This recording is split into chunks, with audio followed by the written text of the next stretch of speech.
여러분 안녕하십니까? 오늘부터 앵커 역할을 맡은 조현용입니다. 저는 김수지입니다. 이 시대의 요구를 되새기면서 시청자의 눈과 귀가 되고자 하는 저희 기자들의 분투를 최선을 다해서 전하겠습니다. 또 공감과 진심으로 시청자 여러분께 가까이 다가가겠습니다. 첫 번째 소식입니다. 최상병 특검법에 대한 거부권 행사 시한이 이틀 앞으로 다가왔습니다. 윤석열 대통령은 기존의 입장을 바꾸지 않고 내일 곧바로 거부권을 행사할 걸로 보입니다.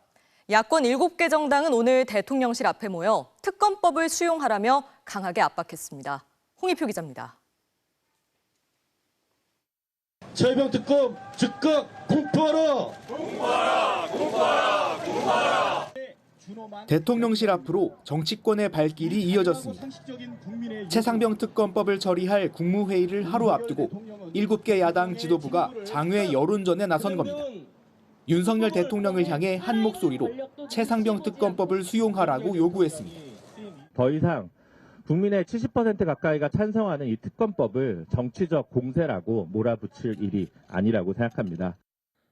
윤 대통령이 최상병 특검법을 거부하면 이번이 10번째 거부권 행사입니다. 야권은 거부권 남용이 국회의 입법권 침해를 넘어선 행정 독재라고 비판했습니다. 거부권, 즉 대통령의 법률 제의 요구권은 폭탄주 퍼마시듯 마음대로 사용하는 권한이 아닙니다. 특검법을 재표결하게 되면 다시 찬성표를 던지겠다고도 예고했습니다. 거부권을 행사한다면 전 국민적 저항이 있을 것입니다. 개혁신당도 그 저항의 물결에 앞장서겠습니다. 국회 안에서도 라디오 방송에서도 전면적인 총공세가 이어졌습니다. 민심을 듣겠다던 약속대로 특검법을 수용해 국정기조 전환의 출발점으로 삼으라며 압박했습니다. 최혜병 순직 특검법을 수용해서 변화의 의지를 말이 아닌 행동으로 증명해야 합니다.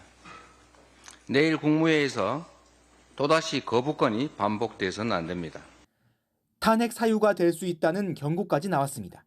덮은 책임자가 누구냐 했을 경우에 대통령실까지 간다는 거 아니겠어요? 당사자인 대통령이 거부권을 행사하는 것이 헌법적 가치를 부인하는 거 아니냐 이렇게. 윤 대통령이 거부권을 행사할 경우 민주당은 국회 앞에서 곧바로 규탄 대회를 열기로 했습니다. 오는 토요일에는 7개 야당이 총집결하는 대규모 장외 집회도 예정돼 있습니다. MBC 뉴스 송희표입니다. 이렇게 야권이 압박을 하고 있지만 대통령실은 아직 이렇다 할 공식 입장을 내놓지 않고 있습니다. 대통령이 이미 공수처 수사를 지켜본 뒤 특검을 결정하자고 밝힌 만큼 거부권 행사 방침을 굳힌 걸로 보이는데요. 지금 대통령실이 신경 쓰고 있는 건 특검 찬성 여론이나 야권이 아닌 국회 재표결로 보입니다. 강현섭 기자입니다. 최상병 특검법에 대한 대통령실의 기류 변화는 감지되지 않습니다. 윤석열 대통령은 오늘 공개 일정을 잡지 않고 내일 국무회의에 상정될 최상병 특검법에 대해 참모들과 대응 방안을 논의한 것으로 전해졌습니다. 대통령실이 침묵하는 사이 공개 입장을 내며 엄호에 나선 건 여당 지도부였습니다. 추경호 국민의힘 원내대표는 4가지 이유를 들며 특검법 반대 입장을 분명히 했습니다. 우리 국회가 젊은 군인의 비극적인 죽음을 정쟁에 이용하기보다는 진상규명과 재발 방지를 위한 실질적인 노력에 힘을 합칠 것을 촉구합니다. 수사가 진행 중인 사안이며 여야 합의가 없었다는 점, 특검 추천 절차의 불공정성, 피의사실 공표 논란 등을 반대 이유로 들었습니다. 특검에 대한 찬성 여론이 높은 만큼 대통령실이 직접 나서기보다는 여당을 통해 명분 쌓기에 나선 걸로 보입니다. 정부는 내일 오전 10시 국무회의를 열어 제2요구안을 의결할 전망입니다. 제2요구안이 국무회의를 통과하면 윤 대통령은 바로 거부권을 행사할 것으로 관측됩니다.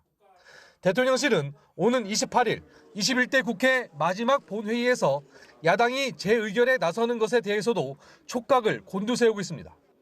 내일 거부권 행사도 중요하지만 본 게임은 사실상 재투표라는 판단이 깔린 것으로 보입니다.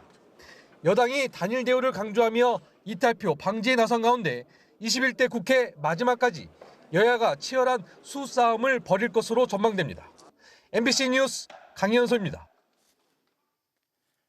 최상병 사망 사건 수사 외압 의혹을 수사하고 있는 공수처가 내일 핵심 당사자인 박정훈 대령과 김계환 사령관을 불러서 조사합니다.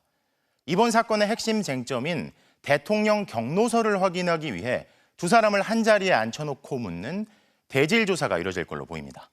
조희원 기자입니다. 공수처가 내일 오전 김계환 해병대 사령관을 다시 불러 조사합니다. 지난 4일 첫 소환 조사 이후 17일 만입니다. 박정훈 대령에게 VIP가 경로했다는 말을 전한 적이 없으십니까? 박정훈 대령이 거짓말을 한다는 건가요? 공수처는 박정훈 전 해병대 수사단장에게도 오후에 나와달라고 했습니다. 김계환 사령관과 박정훈 대령, 대통령 경로설의 양 당사자를 같은 날 부른 겁니다. 공수처는 대질신문을 위해 두 사람의 출석 날짜를 맞춰온 것으로 알려졌습니다. 지금이라도 해병대 사령관으로서 명예로운 선택을 하시기를 바라겠습니다. 두 사람의 진술은 엇갈립니다. 지난해 7월 31일 오후 2시로 잡혀있던 수사 결과 언론 발표가 2시간 전에 갑자기 취소됩니다. 임성근 1사단장 등 8명을 업무상 과실치사 혐의로 경찰에 이첩한다는 내용이었습니다. 그날 오후 김 사령관 집무실에서 VIP 경로서를 들었다는 게 박 대령 주장입니다. 대통령 주재 오전 회의에서 윤석열 대통령이 이런 일로 사단장까지 처벌하면 누가 사단장을 하겠느냐며 크게 화를 냈다더라고 김 사령관이 말했다는 겁니다. 박 대령은 집무실을 나와 부하들에게도 이 사실을 알렸다고 했습니다. 하지만 김 사령관은 박 대령이 항명주에서 벗어나려고 대통령실까지 언급하며 마치 외압이 있는 것처럼 거짓말을 한다고 주장해왔습니다. 반면 박 대령 측은 있지도 않은 대통령 수사 개입을 지어낼 이유도 없고 이렇게 지어낸 거짓말을 부하들에게 할 이유도 없다고 반박해왔습니다. 대질 조사는 공수처 3층 영상녹화 조사실에서 이뤄질 것으로 보입니다. 대통령 경로설의 진실이 드러날지 내일 조사가 최상병 수사 외압 의혹 사건의 중대한 분수령이 될 전망입니다. MBC 뉴스 조희원입니다. 앞서 보신 대로 이번 대질신문이 이른바 VIP 경로설의 분수령이 될 전망인데요. 법조팀의 이준희 기자와 지금까지 확인된 사실들이 뭔지 하나하나 짚어보겠습니다. 자, 먼저 이 기자. VIP 경로설의 내용대로 대통령이 경로했다는 7월 31일 오전에 대통령 주재 회의가 있긴 있었던 거죠? 네, 있었습니다. 그날 오전 10시 윤 대통령 주재 대통령실 수석비서관 회의가 11시쯤에는 역시 대통령 주재로 안보실 참모회의가 있었습니다. 대통령실은 이 회의에서 최상병 관련 보고는 없었다고 주장하지만 공수처 수사로 대통령실 개입 정황이 속속 드러났습니다. 오전 11시 45분쯤 이종섭 당시 국방부 장관이 한 통의 전화를 받았는데 발신지는 이태원로, 가입자명은 대통령실로 확인됐고요. 이어서 11시 57분 이종섭 전 장관이 김계환 해병대 사령관에게 브리핑 취소를 지시한 것도 확인된 사실입니다.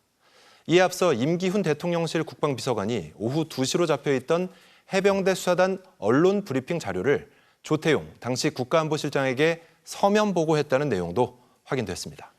자, 그러면 대통령실 주재 회의, 국방부 장관과 대통령실의 통화, 그리고 국방비서관까지 이게 다 박정훈 대령의 진술에 등장하는 내용이죠? 네, 그렇습니다. 하지만 아직 확인할 것이 좀 많습니다. 우선 그날 이종섭 전 장관과 통화한 대통령실 인사가 누군지 그리고 무슨 내용으로 통화를 했는지 확인을 해야 하고요. 8월 2일 경찰에 넘긴 수사 기록을 다시 가져올 때 유재은 국방부 법무관리관과 이시원 당시 대통령실 공직기강 비서관이 무슨 내용으로 통화했는지도 규명해야 할 부분입니다. 자, 아직 확인할 내용이 많다는 건데, 근데 특검 수사라는 게 특검법에 보면 정치적인 중립성, 공정성, 그리고 이해관계의 충돌 이런 게 필요가 있을 때 이런 이유를 하는 거잖아요. 근데 이번 특검의 경우에 다른 사안도 아니고 다른 사람도 아니고 윤 대통령 본인이 수사 대상자가 될 수도 있을 텐데 이런 사안에 대해서 거부권을 쓴다. 여기에 대해서 법적인 논란이 있을 수도 있겠어요. 네, 여권에서는 대통령 거부권이 삼권 분립 원칙의 핵심이고 거부권을 제한하는 건 헌법을 부정하는 발상이라는 말까지 나오는데요. 아무리 그렇다 하더라도 대통령 본인과 가족 등의 법적 불이익을 막기 위한 것으로 추정되는 거부권은 위헌 판정을 받을 가능성이 있다는 견해가 있습니다. 대통령에게는 공익 실현 의무가 있는데 국민 전체의 이익이 아닌 부분에 거부권을 행사하는 게 이런 의무에 반한다는 주장도 법조계 일각에서 제기되고 있습니다. 그렇군요. 거부권 자체에 대한 논란도 커질 수가 있겠군요. 네. 자, 법조팀 이준희 기자였습니다. 잘 들었습니다. 김건희 여사의 명품 가방 수수 의혹을 수사 중인 검찰이 오늘 해당 영상을 공개한 서울의 소리 측을 불러서 조사하고 있습니다.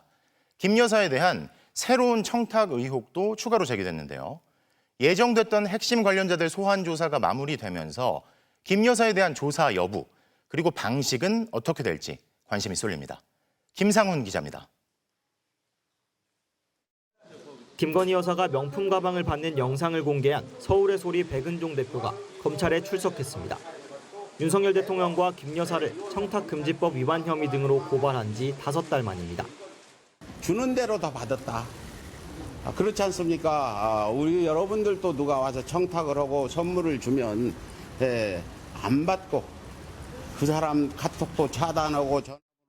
최재형 목사가 김 여사에게 제3자의 인사청탁을 하는 정황이 담긴 카카오톡 메시지 내용도 추가로 제출하겠다고 했습니다. 지금까지 공개하지 않은 내용이라고 했습니다. 백 대표는 검찰 조사에 앞서 대검찰청에 추가 고발장도 제출했습니다. 김 여사가 300만 원 상당의 디올백 외에도 180만 원 상당의 샤넬 화장품과 40만 원짜리 위스키 등 4차례에 걸쳐 금품을 받았고 다른 사람들한테도 선물을 받은 의혹이 있다며 수사해달라는 겁니다. 검찰 인사로 지휘부가 대거 교체된 서울중앙지검은 믿을 수 없다며 검찰총장 직속 대검 반부패부에 고발한다고 했습니다. 이분들이 아무런 규책 사유도 없는데 인사를 한 거는 나는 김건희 씨 인사의 검찰 인사라고 보고. 대통령실은 그동안 서울의 소리와 최 목사가 공모한 정치 공작이라고 주장해왔습니다. 검찰은 내일 최 목사가 김 여사에게 선물로 줬다는 책들을 분리수거장에서 주었다고 MBC에 제보한 아크로비스타 주민을 참고인으로 불러 조사합니다. 고발인과 참고인 조사가 마무리되면서 이제 관심은 김건희 여사에 대한 조사 여부와 방식에 쏠립니다.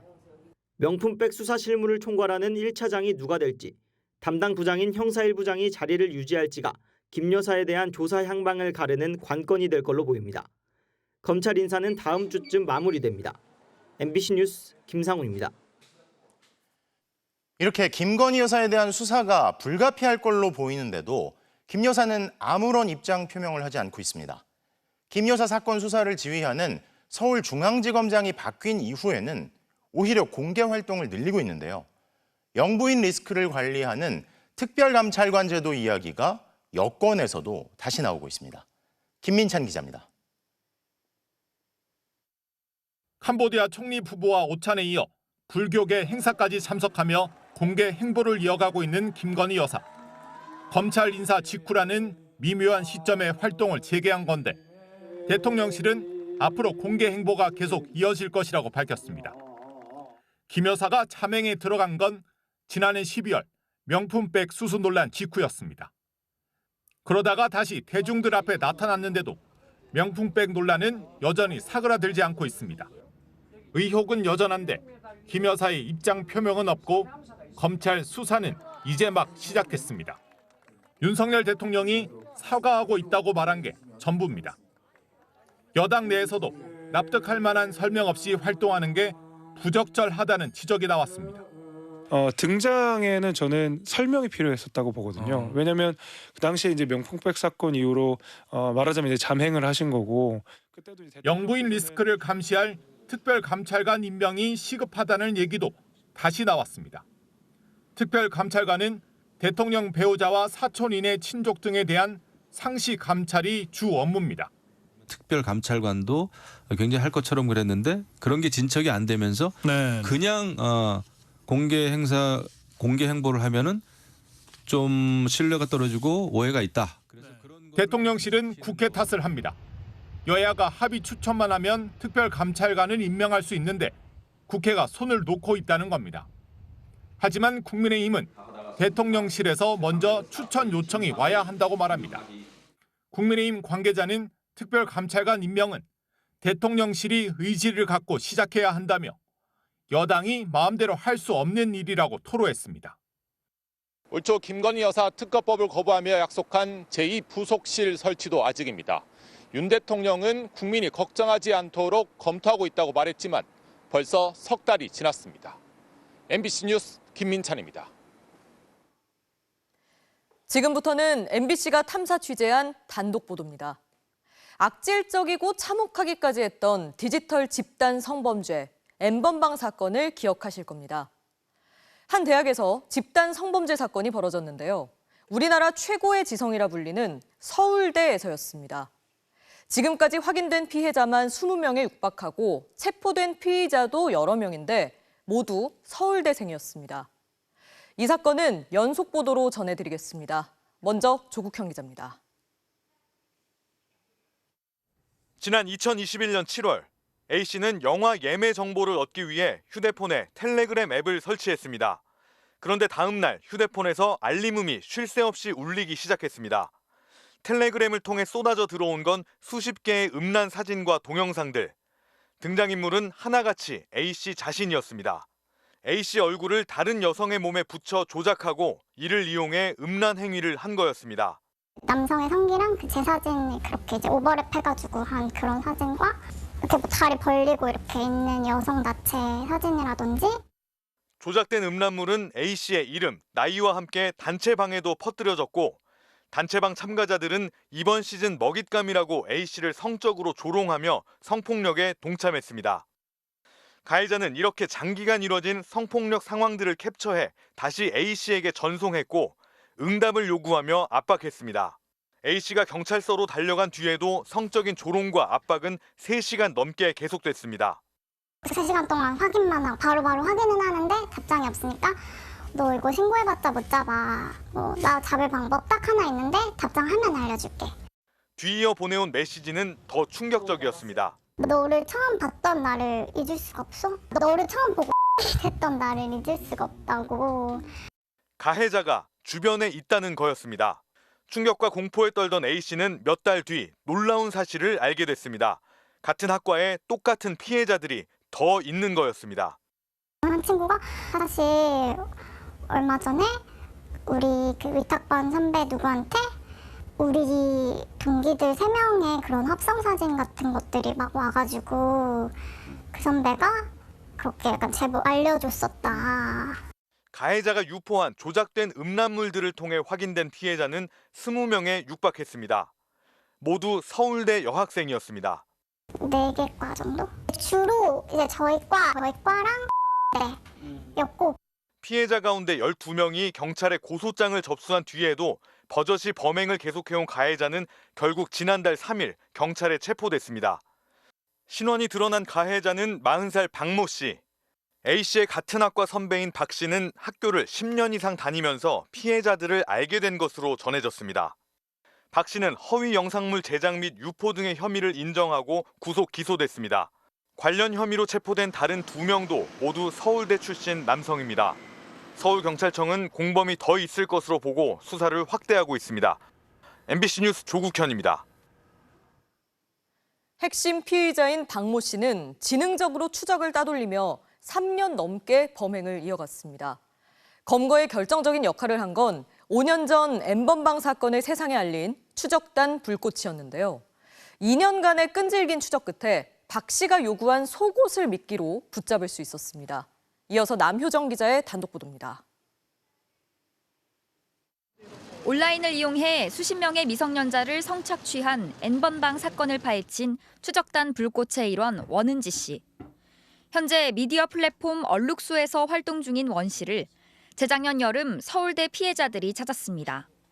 N번방을 취재를 했었으니까 그때 이제 추적하면서 쌓은 그런 노하우나 아니면 알게 된 경찰이나 이런 분들의 좀 도움을 좀 받고 싶다.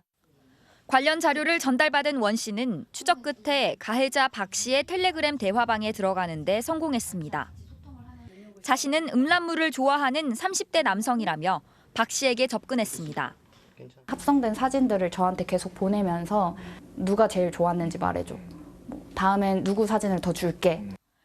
박 씨를 잡기 위해 끈질기게 대화를 이어가길 2년. 신원을 알아내기 위한 어떤 질문도 IP 추적을 위한 각종 기술적인 방법도 박 씨는 모두 피해갔습니다. 원 씨의 협조로 수사 중이던 경찰이 실수로 해당 대화방에 입장한 뒤 박 씨가 모든 상대를 차단하는 일도 벌어졌습니다. 바로 너 누구냐, 뭐 하는 애냐, 어떻게 왔냐. 거기는 정말 프라이빗한 곳이기 때문에 아무나 링크가 없으면 들어갈 수 없는 곳이거든요. 고심 끝에 과거 딱 한 번 대화를 나눴던 별도의 계정으로 접근해 가까스로 박 씨와 다시 연락이 닿았습니다. 하지만 박 씨의 태도는 달라져 있었습니다. 원 씨가 일방적으로 음란물을 받기만 하고 공유를 하지 않는다는 거였습니다. 강력한 뭔가 한 방이 필요해서 제가 그때 이제 미모의 아내를 둔 이제 30대 가장 역할을 하고 있었는데 아내를 주제로 좀 대화를 좀 이어가 보려고. 반응을 보인 박 씨는 다시 조작된 음란물들을 보내오며 가상 아내의 속옷을 요구했습니다. 박 씨가 전달 장소로 지목한 곳은 바로 이곳 서울대 입구역이었습니다. 박 씨는 신분 노출을 우려한 듯 자신이 특정한 장소에 속옷을 두고 가라고 요구했습니다. 그 사람이 우리는 2년 동안 대화하면서 서울대 피해자들을 많이 능욕을 했으니까 의미 있게 서울대 입구역에서 만나자고 먼저 제안을 하더라고요. 원 씨와 경찰은 가해자가 별도의 전달책을 쓸 것을 우려해 2차례에 걸쳐 속옷 전달을 진행하며 신분을 확인했습니다. 그리고 지난달 3일 3번째 전달에서도 같은 사람이 나오자 현장을 덮치면서 수년간 이어져 온 박 씨의 성범죄도 막을 내렸습니다. MBC 뉴스 남효정입니다. 처음 피해가 확인된 뒤 핵심 피의자가 재판에 넘겨지기까지 2년 반이 넘는 시간이 걸렸습니다. 텔레그램은 수사가 어렵다, 수사 단서가 발견되지 않았다. 이런 이유로 경찰과 검찰이 모두 의지를 보이지 않았기 때문인데요. 결국 재판이 열릴 수 있게 만든 건 끝까지 사건을 추적한 피해자들이었습니다. 이어서 이준범 기자의 단독 보도입니다. 피해자 A씨는 자신의 얼굴로 조작된 음란물이 쏟아져 들어오자 곧바로 경찰서로 향했습니다. 경찰서에 있는 와중에도 성적인 조롱과 압박이 계속됐지만 경찰관이 해준 건 고소장 쓰라는 얘기가 전부였습니다. 일단은 다 캡처를 해서 빨리 이걸 작성을 해주시라 이것밖에 없고 당장 제 핸드폰에서 이게 계속 울리고 공격이 계속 오는데도 할 수 있는 게 없는 거예요. 텔레그램이라 수사가 어렵고 지금 당장 해줄 게 없다는 말에 A씨는 고소장만 쓰고 발길을 돌렸습니다. 경찰들은 텔레그램 못 잡는데 뭐 이게 첫마디였고 일단 뭐 해보는 데까지 해보시겠다 이렇게 말씀을 하시고 6개월 뒤 경찰은 피의자를 특정할 수 없어 수사를 중단한다고 통보했습니다. 비슷한 시기 고소를 진행한 또 다른 피해자 역시 같은 결과를 받자 피해자들은 직접 가해자를 찾기로 했습니다. 음란물 합성에 사용된 사진들은 모두 피해자들이 카카오톡 프로필에 썼던 거라는 공통점이 있었습니다. 또 일부 피해자는 사진을 바꿀 때마다 예전 프로필 기록은 지웠다는 점에서 오래전부터 지켜본 사람으로 추정됐습니다. 피해자들이 각자 휴대폰에 저장된 연락처를 모아 추적했더니 딱 한 명이 겹쳤습니다. 피해자들과 서울대를 함께 다닌 남성이었습니다. 저희가 공통으로 알고 있는 사람이 딱 한 명 있는 거예요. 근데 이게 피해자들이 과가 다 다르고 서로 전혀 모르는 사이예요. 근데 우연하게 정말 딱 이 한 사람을 다 아는 거죠. 피해자들이 이 남성을 수사해 줄 것을 경찰에 요청했지만 경찰은 6개월 뒤 혐의 연관성이 있다고 판단할 수사 단서가 발견되지 않았고 포렌식으로도 관련 데이터가 나오지 않았다며 무혐의 처리했습니다. 있는 정보 없는 정보 정황이랑 정황을 다 끌어모아서 이제 갖다 드리는데 그거에 대한 피드백은 전혀 없고. 피해자들은 검찰을 찾았습니다. 서울중앙지검에 이의 신청을 했지만 기각, 다시 고검에 항고를 냈지만 역시 결과는 기각이었습니다. 마지막으로 법원에 이 사건을 재판에 넘겨달라며 재정 신청을 했습니다. 기각되는 비율이 99%가 넘어 인용 가능성이 희박한 상황. 서울고등법원은 혐의 내용을 검토한 결과 해당 사건을 재판에 넘기는 것이 타당하다며 수사기관들의 판단을 뒤집었습니다. 재정 신청 인용 확률이 1%에 불과한데 매우 이례적인 일이거든요. 사안 자체상 경찰 수사가 더 강도 높게 이루어졌어야 했다는 의미로도 해석이 가능해 보입니다.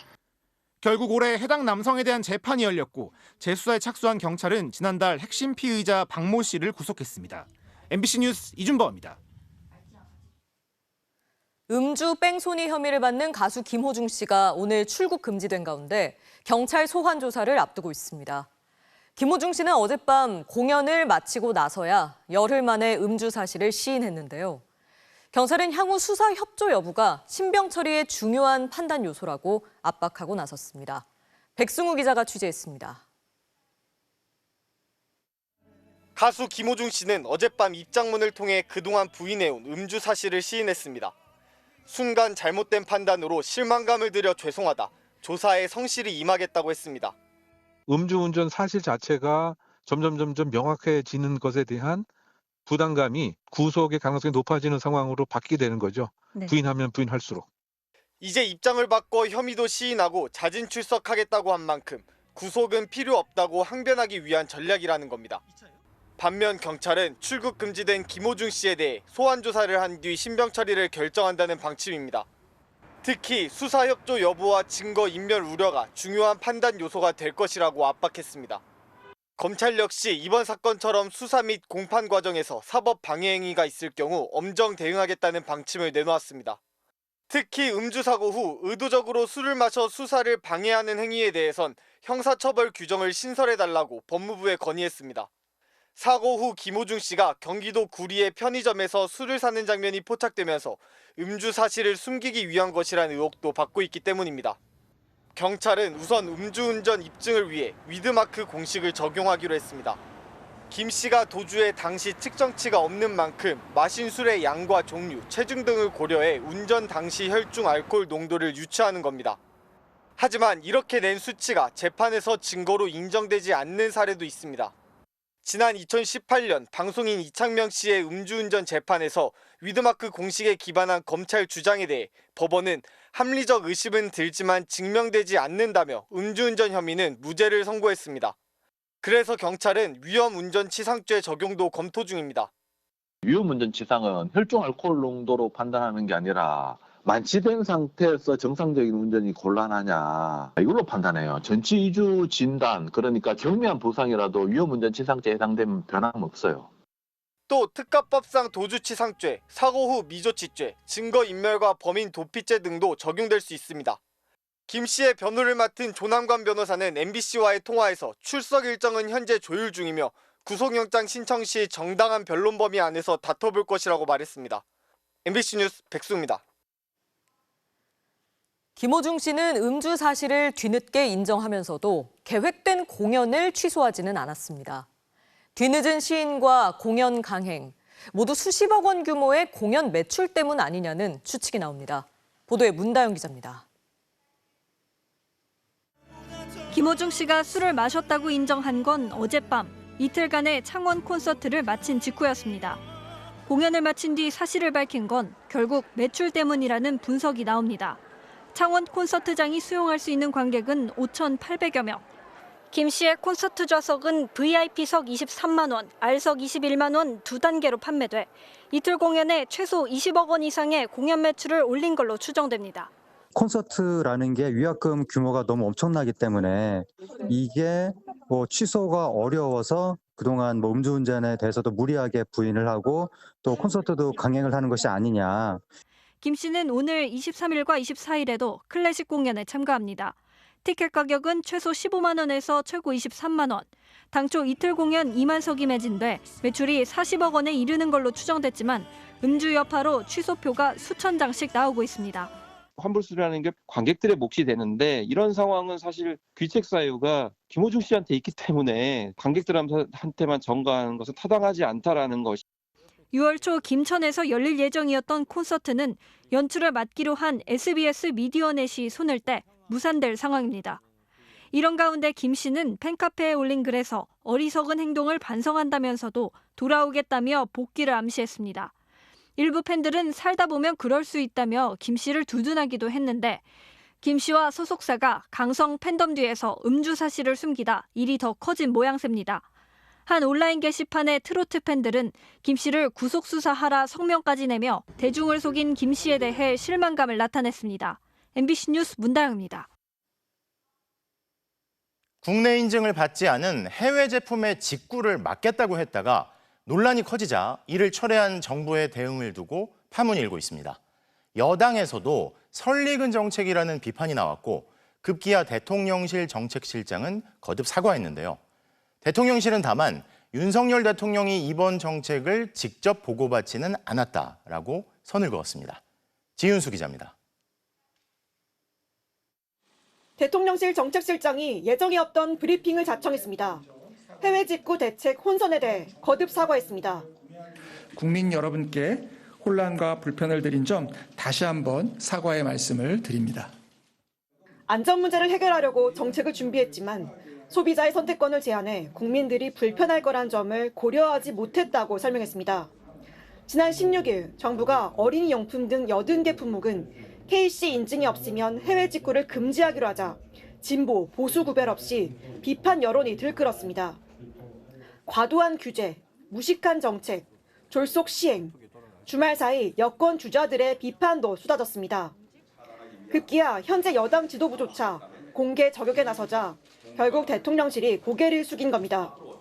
당정 협의 없이 설익은 정책이 발표되어 국민들의 우려와 혼선이 커질 경우 당도 주저없이 정부에 대해 강한 비판의 목소리를 낼 것임을.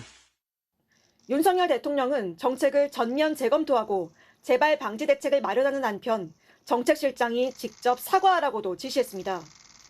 대통령실은 그런데 정작 윤 대통령이 해외 직구 대책은 몰랐다고 선을 그었습니다. 대통령실 고위 관계자는 정책 TF에 대통령실은 참여하지 않아 대통령은 대책을 보고받지 않았다며 부처의 모든 정책을 대통령실이 다 결정하는 건 아니라고 밝혔습니다. 혼선 책임을 국무총리와 부처에 떠민 셈인데 대통령실 안에서조차 내각이 대통령 보고 없이 정책을 발표할 수 있겠냐며 대통령이 보고조차 못 받는 이른바 패싱을 당했다고 자백한 셈이라는 쓴소리가 나왔습니다. 더불어민주당은 초등학교 입학 연령 조정 취소, 주 69시간 근무제 도입 백지화, 또 수능시험 킬러 문항 폐지 논란까지 정책 혼선 사례들을 나열하면서 국민들이 무책임한 국정 운영에 분노하고 있다며 즉흥적인 정책 추진부터 고치라고 꼬집었습니다. MBC 뉴스 지은수입니다. 이런 오락가락 정책이 반복되는 건 정부의 현실 인식이 부족하기 때문이라는 지적이 나옵니다. 해외 직구는 이미 한 해 7조 원 규모로 커졌고 고물가의 직구를 찾는 이들은 더 늘고 있는데요. 소비자 입장은 제대로 고려하지 않은 채 서둘러 밀어붙였다는 겁니다. 이어서 박소희 기자입니다. 지난 16일 정부 발표에 가장 비판적으로 반응한 건 각종 온라인 커뮤니티였습니다. 진보든 보수든 성향을 가리지 않았습니다. KC 인증이 없거나 승인을 받지 않은 해외 직구 80개 품목을 반입 금지하는 건 소비자들의 선택권을 철저히 무시한 정책이라는 겁니다. 해외에서 구매를 하는 거를 막는 발상은 사람으로 치면 해외여행 막는 것과 다름이 없지 않나. 정부가 사흘 만에 방침을 철회하고 사과했지만 혼란은 가라앉지 않고 있습니다. 지금도 좀 사실 어떻게 해야 되는지 정확히 모르겠는 상황이긴 한 것 같아요. 대통령은 몰랐다는 해명에 대해서도 꼬리 자르기라는 비판이 쏟아졌습니다. 이번 해외 직구 차단 대책은 지난 3월부터 국무조정실이 주관하고 14개 부처가 참여해 논의해왔기 때문입니다. 이 과정에 참여한 한 정부 관계자는 MBC와 통화에서 TF 내부에서도 직구 전면 금지의 부작용을 우려하는 의견이 있었다고 밝혔습니다. 특히 KC 인증 의무화 등을 추진하려면 관련 법도 개정해야 하는데 충분한 논의 없이 국무조정실에서 정한 날짜에 맞춰 발표했다는 겁니다. 명분으론 소비자의 안전을 앞세웠지만 사실상 국내 업체를 보호하는 데만 초점을 맞춰 설익은 대책을 내놨다는 지적도 나옵니다. 정부에서는 국내 산업 생태계에 대한 걱정이 너무나 그거에 그냥 꽂혀 있지 않았나. 정책을 마련할 때 그 산업 생태계를 구성하고 있는 소비자의 의견도 충분히 반영을 해야 되는데 일단 정부가 국내 인증 없이도 해외 직구를 허용하기로 한 발 물러서면서 하루 수만 건씩 들어오는 직구 물품의 안전성 확보 방안을 다시 내놔야 할 상황에 놓였습니다. MBC 뉴스 박소희입니다. 방금 보신 것처럼 이번 해외 직구 정책 혼선에 대해서는 여당에서도 비판의 목소리가 나왔죠. 그런데 이런 얘기를 한 사람 중에 국민의힘 한동훈 전 비대위원장이 있습니다. 한 달간의 침묵을 깨고 공교롭게도 정부 정책 혼선을 지적하면서 SNS를 재개한 건데요. 이러한 한 전 위원장의 행보는 결국 당권 도전으로 이어질 거라는 전망도 나옵니다. 손하늘 기자입니다. 국민의힘 한동훈 전 비상대책위원장이 주말인 지난 18일 밤 SNS에 글을 올렸습니다. 정부의 해외 직구 정책이 소비자 선택권을 지나치게 제한하므로 재고돼야 한다는 내용의 223자짜리 글이었습니다. 최근 도서관 목격담만 무성했던 한 전 위원장이 총선 참패 사과 이후 한 달 만에 SNS 활동까지 재개한 겁니다. 한 전 위원장과 가까운 인사들은 시기적으로나 내용적으로 의미가 담긴 정치 행보라고 평가했습니다. 또 다른 인사는 전통적으로 산악회 동원 등이 정치 재개를 알리는 신호탄이었다면 한 전 위원장에게는 SNS 메시지가 곧 정치 활동이라고 설명했습니다. 정치인은 민심이 부르지 않으면 나아갈 수 없고 민심이 부를 때 거부할 수 없는 게 정치 아니겠습니까? 공교롭게도 당내 총선 참패 책임론은 그 기세가 주춤해졌습니다. 총선 백서를 집필하고 있는 조정훈 위원장이 한동훈 책임론을 부각시킨 뒤 직접 당권에 나설 거라는 비판이 이어졌습니다. 9대1 정도의 책임이 과실 비율이 있는 건데 이걸 죽어도 5대5다 이렇게 해버리면 결론을 정해놓고 맞춘 거 아닌가? 논란이 커지자 조 위원장은 백서의 목적이 왜곡되지 않도록 하겠다며 당대표에 불출마한다고 밝혔습니다. 당 안팎에선 한 전 위원장이 이미 당권 도전 수순에 들어섰다는 해석이 지배적입니다. 윤석열 대통령의 오찬 초청을 거절한 데 이어 정책을 공개 비판하는 등 현 정부와는 더욱 거리를 두는 모양새입니다. 하지만 한 전 위원장이 당권에 도전할 경우 총선에서 참패한 패장이 당권을 맡는 게 과연 적절하냐는 질문이 내내 따라다닐 걸로 보입니다. MBC 뉴스 손한입니다. 물에 조금 더 들어가도 되지 않겠느냐. 최상병 순직 사고 하루 전이죠. 수변과 물이 구분 안 될 정도로 물이 많이 불어서 위험한 상황이란 대대장의 보고에도 불구하고 해병대 수뇌부가 수중 수색을 지시했다는 주장이 제기됐습니다. 하지만 사단장과 여단장은 이를 부인하고 있는데요. 이덕영 기자가 보도합니다. 작년 7월 18일 탐침봉을 들고 물에 잠긴 수풀을 뒤지는 해병대원들 옆으로 거센 흙탕물이 흐릅니다. 이미 물이 차올라 강물인지 땅인지 알 수 없는 곳에 들어가 수색 작업을 벌입니다. 당시 현장에 투입된 포 11 대대장은 물이 많이 불어 있어 수병과 물의 구분이 가지 않았다며 위험한 상황을 보고했습니다. 그런데도 지휘부의 상황 인식은 딴판이었습니다. 이날 오후 임성근 사단장은 7여단장에게 전화로 바둑판식으로 샅샅이 수색하라고 지시했습니다. 이 자리에 함께 있던 포 11 대대장에게도 뚜렷이 들릴 정도로 임 사단장의 전화 지시는 크고 명확했습니다. 임성근 사단장의 작전 지침을 받았다는 진술대로 7여단장은 받은 지시에만 충실했습니다. 정식으로 철수 지시는 좀 상황이 애매해. 내가 사단장님께 몇 번을 건의드렸는데 첫날부터 알잖아. 그리고 이날 저녁 포 11 대대장과 둘만의 저녁 자리에서 7여단장은 바둑판식 수색 등 사단장 지시만을 재차 강조했습니다. 의심이 가는 곳은 조금 더 들어가도 되지 않겠냔 말까지 했다는 겁니다. 최상병 사망의 직접 원인이 된 무릎 위까지의 입수도 사실상 승인했다는 겁니다. 포 11 대대장은 7여단장이 VIP들의 방문에 대비해 브리핑 자료 준비에 모든 시간을 쏟아 현장을 둘러볼 상태가 되지 않았다고 진술했습니다. 임성근 사단장 역시 현장에서 바둑판식으로 찔러보면서 정성껏 탐색하라는 지시만 반복했다는 게 포 11 대대장의 진술입니다. 하지만 7여단장과 임성근 사단장은 모두 수중 수색 지시를 한 적이 없다고 부인하고 있습니다. 결국 7여단장과 포 11 대대장이 대질 조사를 받는 초유의 일까지 일어났습니다. 여단장님 물에 들어가서 수색하라는 지시하셨습니까? 구체적인 지시인데요. 죄송합니다. 예, 죄송합니다. 예. 지시하지 않았다, 아니다, 지시받았다. 이런 반박을 주고받으며 서로의 진술이 엇갈리는 가운데 해병대 수뇌부 간 진실 공방이 벌어지고 있습니다. MBC 뉴스 이덕영입니다. 무기를 장착한 로봇이 실제 군사훈련에 등장했습니다. 중국이 최근 캄보디아와의 합동 군사훈련에 로봇 개를 동원해 함께 작전을 수행하는 모습을 공개했는데요. 자신들의 첨단 군사력을 과시하려는 중국군의 의도가 담긴 걸로 보입니다. 베이징에서 이혜인 특파원입니다. 등에 자동 소총을 장착한 로봇개가 군인처럼 절도 있게 앞뒤로 움직입니다. 방향을 바꾸고 앉았다 일어서고 총구도 자유자재로 움직입니다. 중국과 캄보디아의 합동군사훈련 현장에 등장한 중국군의 무장 로봇계입니다. 可加载95-1枪架，主要用于配合物资队员进行房屋搜索和打击。 4종 보행 로봇으로 만든 로봇계는 리모컨을 통해 조종되는 것으로 보여지는데 합동훈련에서 중국군 특공대와 함께 작전을 수행하는 모습도 공개됐습니다. 군사훈련에 등장한 건 처음이지만 중국군 무장 로봇계가 사격을 하는 모습은 이미 공개된 바 있습니다. 앞으로 전진하며 연속 사격을 실시하는데 상당히 위력적입니다.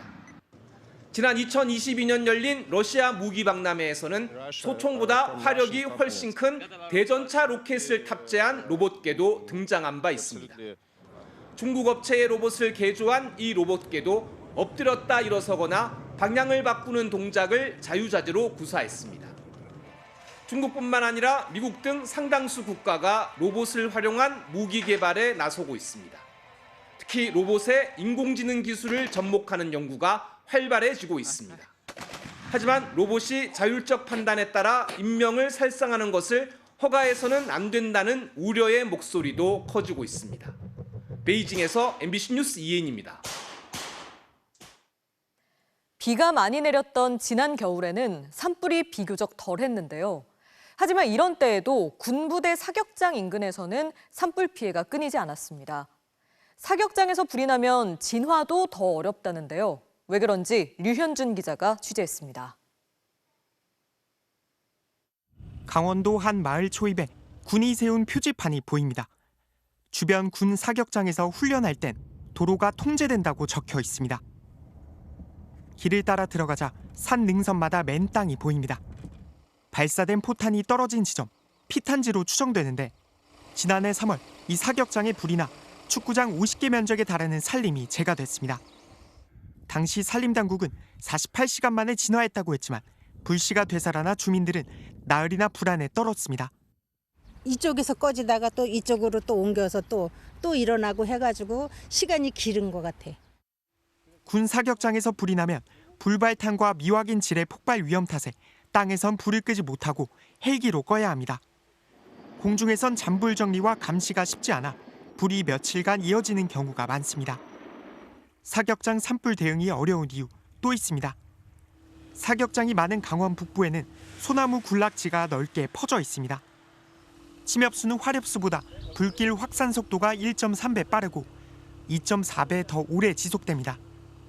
접경 지역과 민북 지역에는 의외로 소나무 숲이 아주 많기 때문에 이곳에서 산불이 발생하면 특히 진화의 속도도 떨어지고. 이곳은 MBC 뉴스센터의 엑살 가상연실로 재현한 군부대 사격장입니다. 보병 2명 이상이 조를 짜서 발사하는 무기, 박격포 사격 훈련을 준비하는 모습인데요. 이처럼 높은 각도로 발사된 포탄은 수 킬로미터 앞 목표 지점에 떨어져 폭발합니다. 그런데 봄철 건조한 날씨엔 불씨가 튀어 불이 붙으면 주변 침엽수림을 땔감 삼아 금세 산불로 번지게 됩니다. 지난 5년간 산림청에 공식 보고된 군 사격장 발생 산불은 모두 181건에 달하는데요. 지난 2019년에는 52건이 발생해 축구장 200여 개의 산림이 불에 탔고 올해도 10건이 집계되는 등 군 사격장 산불은 해마다 반복되고 있습니다. 산림청은 오는 7월 강원도 철원군에 새 산림항공관리소를 열 예정입니다. 헬기 세대를 넣어둘 수 있는 경납고 공사가 한창인데요. 강원 북부 등 인근에서 산불이 발생하면 이곳에서 헬기가 뜨고 내릴 예정입니다. 산림당국은 그나마 초기 대응이 빨라질 거라고 기대하고 있습니다. 강원, 경기 북부 지역에 산불 출동을 하거든요. 그러다 보니까 이미 산불이 굉장히 확산이 돼 있는 상태고. 하지만 전문가들은 헬기로 미리 피탄지 주변에 물을 뿌리고 산불 조심 기간에는 사격 훈련을 자제하는 등 사전 예방 노력이 필요하다고 강조합니다. MBC 뉴스 류현준입니다. 기독교 복음선교회, 이른바 JMS 교주 정명석 씨. 신도들을 상습 성폭행한 혐의로 1심에서 징역 23년이 선고됐고 현재 항소심이 진행 중인데요. 항소심 재판부가 주요 증거였던 성폭행 피해 당시 녹음 파일을 정명석 씨 변호인 측에 복사할 수 있게 허용하면서 피해자가 극심한 불안을 호소하고 있습니다. 손구민 기자가 보도합니다. JMS 교주 정명석 씨에게 성폭행을 당한 메이플 씨는 피해 사실을 공개적으로 폭로하면서 당시 상황이 담긴 녹음 파일도 수사기관에 제출했습니다. 더 이상 피해자가 나오지 않게 진실을 밝히는 것이 제가 죽기 전 하늘이 제게 준 과제라고 생각합니다. 이 녹음 파일은 주요 증거가 됐고 정 씨는 1심에서 징역 23년을 선고받았습니다. 인정하십니까? 성폭행 인정하세요? JMS 교주 정 씨 측은 재판 과정에서 녹음 파일 진위 여부를 확인하겠다며 파일을 복사하게 해달라고 요청했습니다. 1심 재판부는 녹음 파일은 언제든지 열람 가능하고 내용을 적을 수도 있다면서 파일을 복사하는 건 2차 가해를 우려해 허가하지 않았습니다. 그런데 2심 재판부가 지난달 정 씨 측의 방어권 행사를 위한 요청을 막을 수 없다며 파일 복사를 허용했습니다. 메이플 씨는 JMS 측의 2차 가해 우려에 극심한 불안감을 호소하고 있습니다.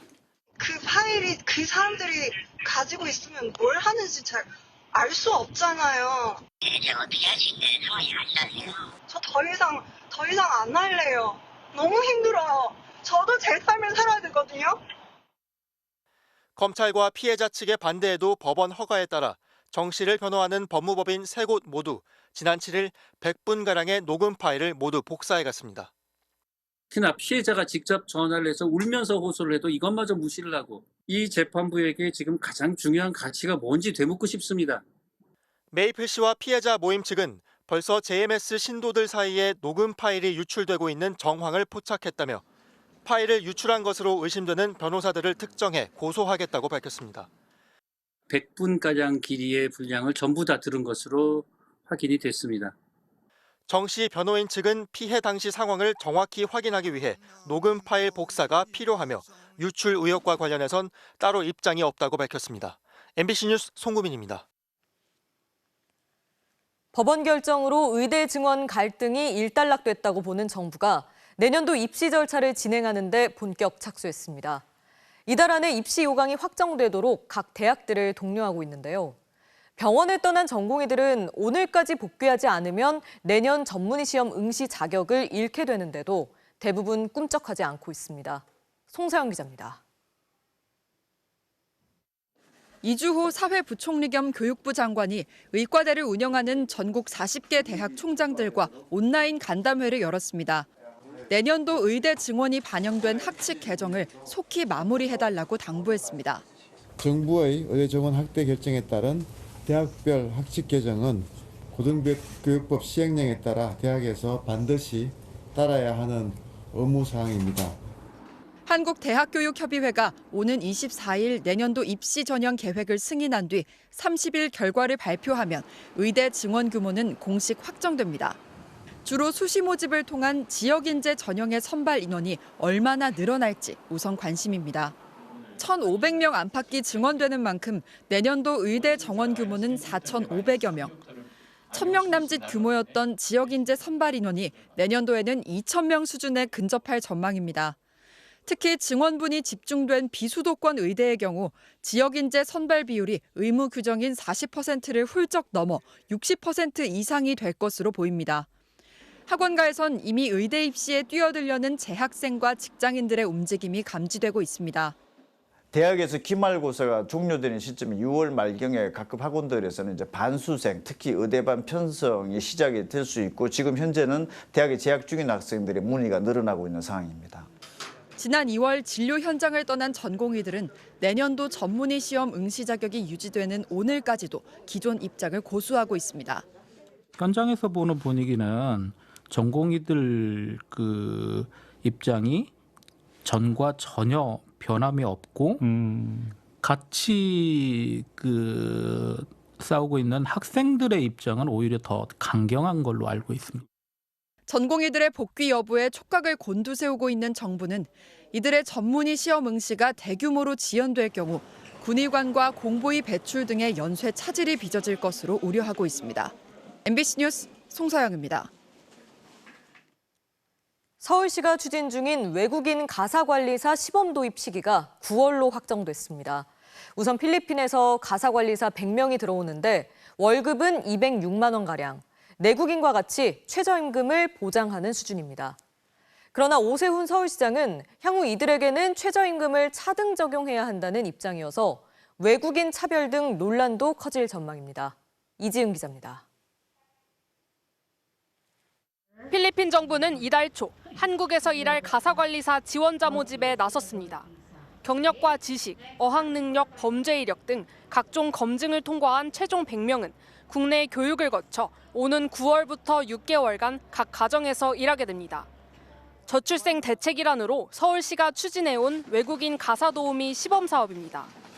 22년 9월에 이제 오세훈 시장님께서 국무회의에서 제안을 하셔서 이제 비로소 2년이 지난 이제 9월 초쯤 실제 가사관리사 서비스가 지금 시행이 되도록.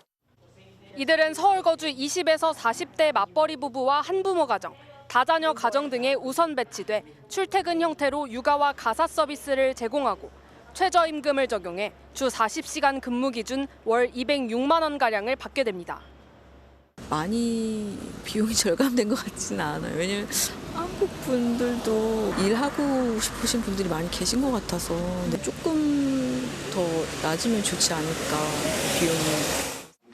당장 실효성이 높지 않은데도 도입하는 건 향후 외국인에 대해 최저임금을 차등 적용하는 방향으로 가기 위한 포석이 아니냐는 분석이 나옵니다. 오세훈 서울시장은 홍콩, 싱가포르는 월 100만 원이면 해결된다며 차등 적용 필요성을 거듭 주장했습니다. 200만 원 이상 지출을 해야 되는 상황이기 때문에 조금 아쉽긴 합니다. 그러나 그런 논의는 추후에 계속해서 해나가면서. 하지만 이는 외국인 노동자 착취라는 지적에 결국에는 내국인 노동자의 임금까지 끌어내릴 거라는 우려도 제기됩니다. 국내 이주가사 노동자는 휴게 없는 장시간 노동과 저임금, 체류 불안, 젠더 기반 폭력 등 열악한 노동 환경에 놓여 있습니다. 이에 더해 정부는 최저임금 배제를 공론화하여 차별을 더욱 강화하고 있는 것입니다. 서울시는 시범 기간이 끝난 뒤엔 사업을 더 확대해 2025년엔 500명, 2028년엔 1000명까지 늘릴 계획이라고 밝혔습니다. MBC 뉴스 이지은입니다. 전기차용 배터리는 우리나라의 차세대 먹거리 산업 중 하나죠. 그런데 안에 들어가는 흑연 같은 원료는 중국 의존도가 높습니다. 최근 미국이 중국산 흑연이 들어간 전기차에 대한 제재를 2년 유예해 주기로 하면서 한숨 돌리긴 했지만 우리 배터리 산업이 처한 상황이 녹록지 않습니다. 김세영 기자가 취재했습니다. 경북 포항의 배터리용 소재 공장입니다. 배터리 재료인 인조 흑연을 국내에서 유일하게 자체 생산하고 있습니다. 최근엔 또 다른 필수 소재인 천연 흑연의 공급처도 늘리고 있습니다. 중국 의존도를 낮추기 위해서입니다. 흑연 공급망 다변화를 계획대로 추진해서 경쟁력을 높여 나갈 예정입니다.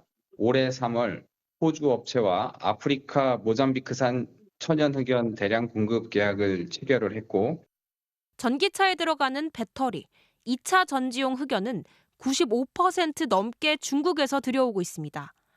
국내 배터리 업계가 미국 정부의 중국산 흑연을 사용한 전기차에 대한 제재에 촉각을 곤두세운 이유입니다. 다행히 중국산 흑연을 쓴 전기차에게도 보조금을 2년 더 지급해주기로 해 한숨은 돌렸지만 국내 배터리 업계가 처한 상황은 만만치가 않습니다. 2년 안에 새로운 원료 공급처를 확보하기도 쉽지 않지만 설사 들여와도 중국산을 대체할 만큼의 품질은 아니라는 겁니다.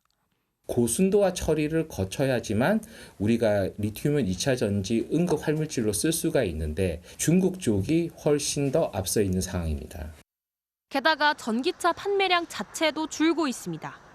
보조금 축소라는 좀 큰 벽을 만난 모습이라고 볼 수 있고요. 중국 자동차 기업들이 저가의 전기차로 이제 공세를 하는 과정에서 이로 인해 올해 1분기 국내 배터리 3사 영업이익은 1년 전보다 84% 떨어졌습니다.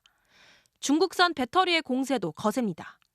올해 1분기 중국 시장을 제외한 세계 각국에서 중국 캐틀이 점유율 1위를 차지했습니다.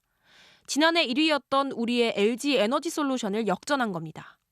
정부는 배터리 업계에 올해 9.7조 원을 지원하기로 했지만 원료 공급망부터 개발 인력 양성까지 보다 중장기적인 접근도 병행돼야 한다고 전문가들은 지적합니다. MBC 뉴스 김세영입니다. 우리 축구대표팀이 다음 달 월드컵 2차 예선 2경기도 임시감독 체제로 치르게 됐습니다. 새 사령탑 찾기에 실패한 축구협회가 김도훈 전 울산 감독에게 임시지휘봉을 맡기면서 감독 선임 작업은 원점으로 돌아갔습니다. 손장훈 기자입니다. 축구협회는 다음 달 월드컵 2차 예선 2연전 김도훈 임시감독 체제로 치른다고 발표했습니다. 새 감독 찾기에 사실상 실패하면서 2년 전 싱가포르 프로팀을 맡았던 김도훈 감독에게 임시 지휘봉을 맡기기로 했습니다. 한국 축구를 위해서 조금이나마 도움을 주기 위해서 결정했고 시간이 별로 없기 때문에 우리 선수들이 가지고 있는 장점들을 그라운드에서 보여줄 수 있게끔 도우겠습니다. 5월 중순까지 감독 선임을 마무리하겠다던 협회 협상 능력에 비판이 쏟아지는 가운데 후임 감독 인선 작업을 주도한 정혜성 전력강화위원장은 아쉬움을 드러냈습니다. 최근까지 거론된 기네슈 감독 등 3, 4순위 후보는 협상 대상에 올려만 놓았을 뿐 1순위 마시나, 2순위 카사스 감독이 한국 대표팀에 큰 관심을 보여 공을 들였지만 국내 거주나 위약금 문제 등 연봉 외의 세부 조건에서 합의에 이르지 못했다며 전력강화위원장이 협상에 직접 참여할 수 없었다고 밝혔습니다. 후보 추천하는 거에까지만 역할을 하는 걸로 이렇게 됐어요. 그래서 너무 좀 그거는 그렇다 이렇게 생각하고 있었고 결론된 거에 대해서는 이제 협회 와서 알았어요. 1순위, 2순위에서 결정이 날 거다. 우리는 이렇게 너무 의혹들이 있으니까 너무 아쉬워요. 협회는 유럽리그 종료와 유로 2024 대회로 감독 후보군의 인력풀이 더 넓어지게 돼 9월 A매치 전까지 외국인 지도자를 중심으로 감독 선임을 원점에서 재검토하기로 했습니다. MBC 뉴스 손장훈입니다. 세계 핸드볼 사상 최초로 11회 연속 올림픽 출전에 성공한 우리 여자 대표팀이 메달을 목표로 본격 훈련에 돌입했습니다. 축구대표팀의 올림픽 진출 실패로 단체 구기 종목으로는 유일하게 올림픽에 나서게 된 한국 여자 핸드볼. 부담이 안 되는 건 거짓말이고요. 관심 집중을 받게 되다 보니까 더 좋은 기회를 잡을 수 있었던 것 같아요. 유럽 강호들과 같은 조에 편성되면서 일단 8강 진출을 1차 목표로 세웠는데요. 작년 4월 부임한 스웨덴 출신의 시그넬 감독은 경쟁력을 자신했습니다. Faster, we are quicker. Cooperations, everything is possible. 우생순의 주역인 선배들도 후배들에게 힘을 실어줬습니다. 여자 핸드볼은 항상 올림픽에서 강했거든. 그러니까 자신감 있게 너희들의 투지를 코트 안에서 보여줘.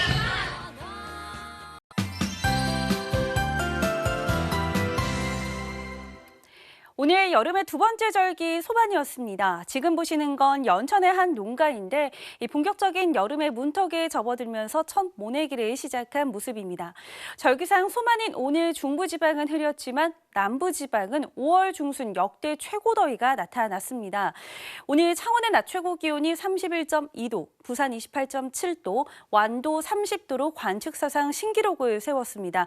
하늘이 맑아 볕이 강한 가운데 남쪽에 따뜻한 공기까지 유입됐기 때문인데요.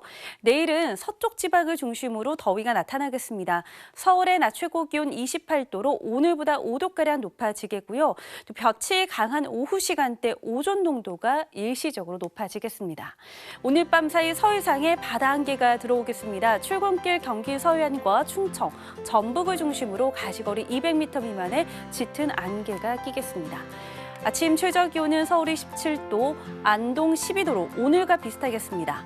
낮 최고 기온은 강릉 22도에 머물겠고 서울과 대전은 28도까지 올라서 덥겠습니다.